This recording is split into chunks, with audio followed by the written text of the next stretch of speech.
Yes, it's a film about hope. Hope?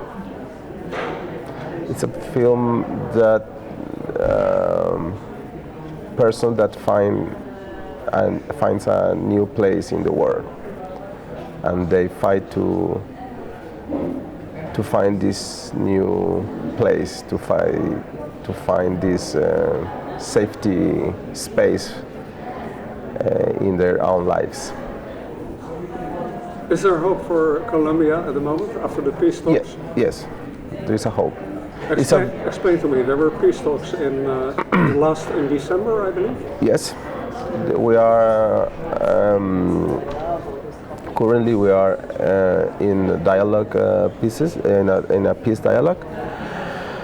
We hope next year we will have more treatments with the guerrilla parts, but I don't believe in that. I think the heart and the victims are many, and I think we need many years to be in peace. And to be cured. Yes. And you have many guerrillas. You have FARC. You have M19. FARC, but the worst element of the conflict are the paramilitarism that are in a way the characters of my film. That the last government made a deal with these groups and sent all the bosses to US. So we need them to come back to Colombia and say what they did. That is the important issue for us. The guerrillas, okay, we need to make pieces with the guerrilla, but we need to know the truth, and we need to find the bodies of the victims that we don't know where they are, because the paramilitary was so hard in the last 20 years. So we need to know the truth.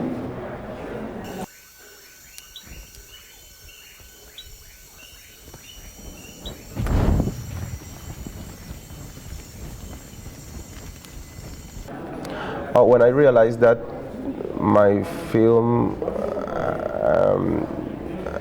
has become a film with a dialogue, and after the development process, I decided to make a film with this tempo, just to give to the spectator the possibility to create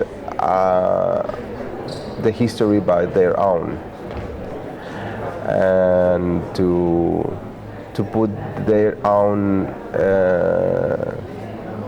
understanding of what I am saying, what.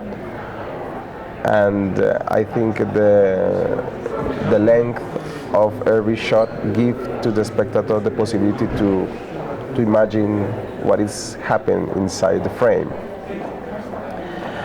And also with the sound design, we give the possibility to give this atmosphere, to give this pain, to give this violent atmosphere. I think this is the reason. How long did the shooting take? Was it difficult in the jungle? Yes, it was so difficult because also we shoot in a region that was not properly safety, and so we were not scared, but just we always were like we have to pay attention in every movement that we made in the shooting, and it takes 5 weeks, more or less 3.5 weeks in the jungle and 1.5 weeks in the city. Was it a big crew that was film? 30 persons, more or less, 30, 35 persons. Difficult logistics in the jungle, 30 persons?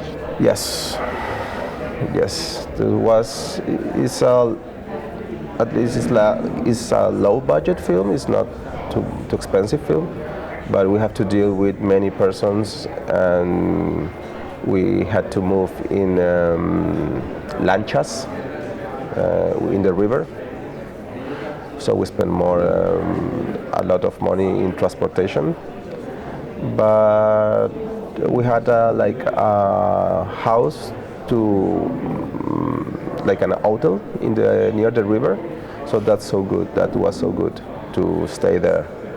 You were talking about insecurity. What were you most scared about? That's because in the region there was a very known region affected by the paramilitarism, and people said to us in the region that the things were calm, but they're not. And nearby the place that we shoot, there were some conflicts with little groups of paramilitaries that doesn't accept to be reintegrated to the society. But we don't have problems, but we feel that we had the obscure animals very near. Let's say bad guys. The bad guys in the film are paramilitaries. Yes, we try to reinvent a new group, just to be more symbolic and abstract. And there is an anonymous group in my film, but of course my inspiration was the paramilitarism. When we talk about Violencia, we put violence with the V in capitals because it's so terrific and so important for us, and they made part of us, you know. But I want to make, my wish is, as I said before, is to make a film not properly about war, but about how these women deal with this and overcome this. I think it's a post-conflict film, and I would try to do it like this, you know, just to make a film about hope. The story came 15 years ago when I wrote the first treatment, and I won a residence to write better the project. And in that years, Colombia was so bloody period for Colombia, and I got in contact with victims and human rights organizations, and I read a lot of reports, and I was so interested in how the women victims deal with this conflict, and they were so like partisans, you know, like with this strong possibility to overcome these violent impacts. And you know, women in war are always the strongest elements, and also the so fragile elements. They're the victims and the strongest. Yes. Yes.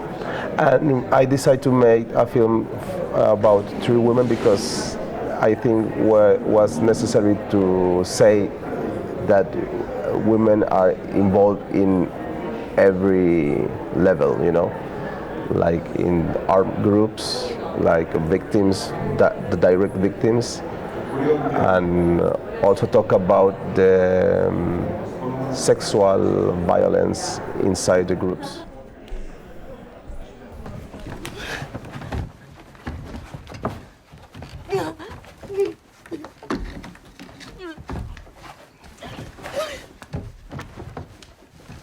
And tell me about the third person. She is maybe the most complicated. Yes, Nelsa. She is part of the armed group. She has the background of the character, of this character. She being... What was her name again? Nelsa. She being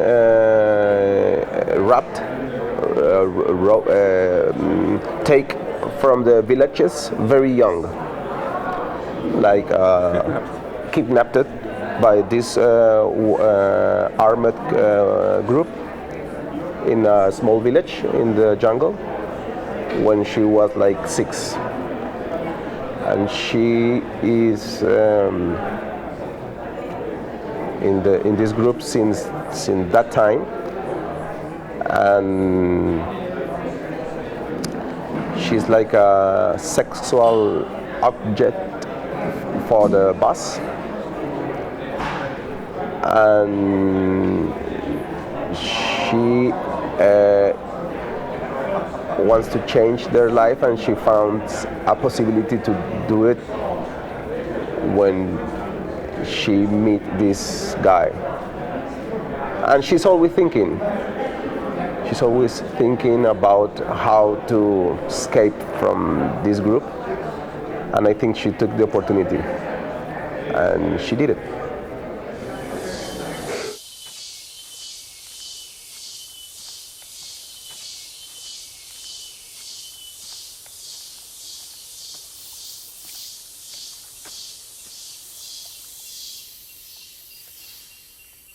But I've seen on IMDb, the movie website, that you edited at least 35 films. So it was clear for me that you were an editor. But this wasn't your first film, because you made a short film about Civil War before. I believe in 2006 or so. Yes. Yes. That also was shown here at Rotterdam.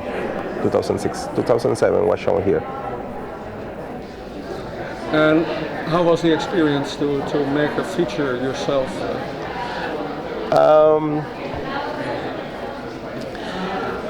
I came from the experimental documentary, and I felt that I need to make a fiction film to talk about the war in Colombia, but I think I remain working in the same film. All my films are the same film. Explain. Yes, because I think they are always dealing in how to represent the conflict in Colombia, how to say something new, or maybe not new, but something different, or with my point of view, focus it in the same issue, that is the politics affairs in my country. So I think they look like very different. My first film is like an essay film in a way of Chris Marker films, more or less. And my second film is like a structuralist film in a way of James Benning films. But I think all my films talk about how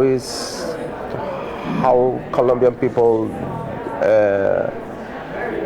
not properly how Colombian people, but the feeling of how we felt the conflict. I work always in this same subject. The representation of the violence, not properly the violence, the representation of this feeling that as a Colombians we felt every day, because I'm part of a generation that grew up in the war. So every Colombian has this interior matter that every day comes out. Oh, this country is in war. This country, many deaths, many massacres. So maybe in the future I would like to make a different subject of my films, but I'm still young. We were talking about About documentary, yes. all good documentary is experimental, you said. I think because the directors deals always with how to be innovative in the language, you know, how to get a balance with your subject also. the subject and the form. Yeah. And I don't like experimental cinema, the hard experimental cinema that is only form. I don't like it. You know, very. It's good for sensations, but I think it's limited. Experimental documentary is maybe it's a contradiction, but I think is.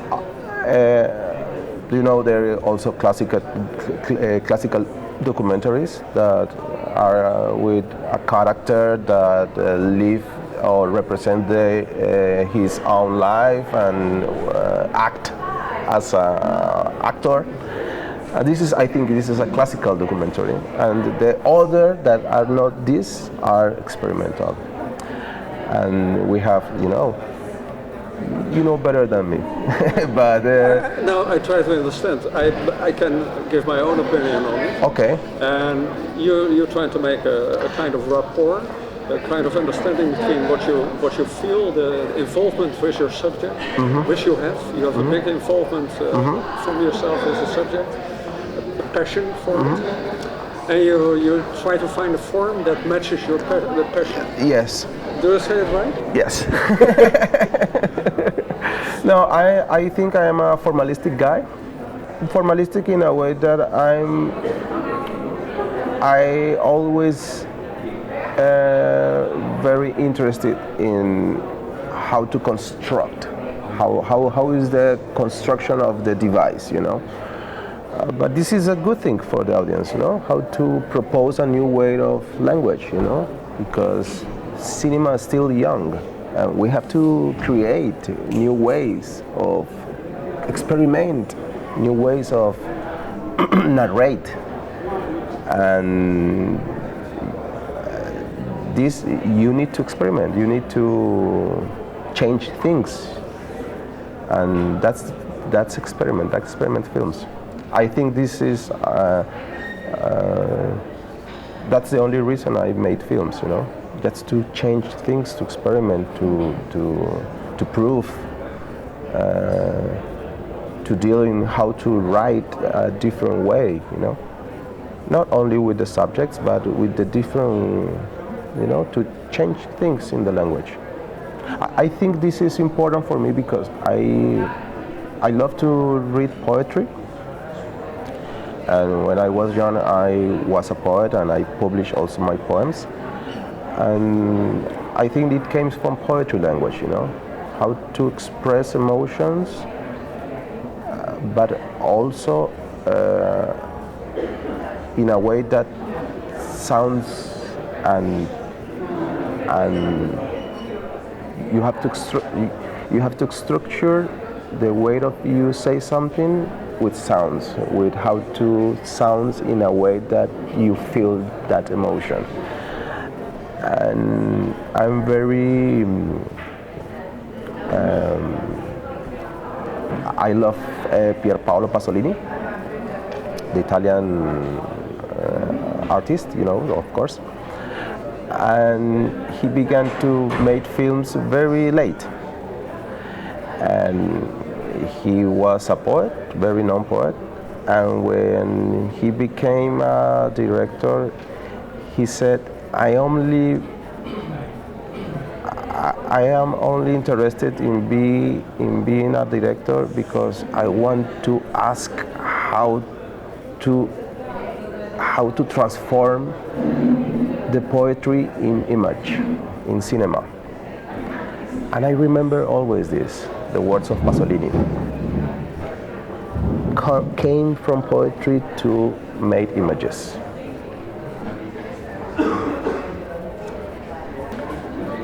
So there is also a Colombian very important for me, Álvaro Mutis.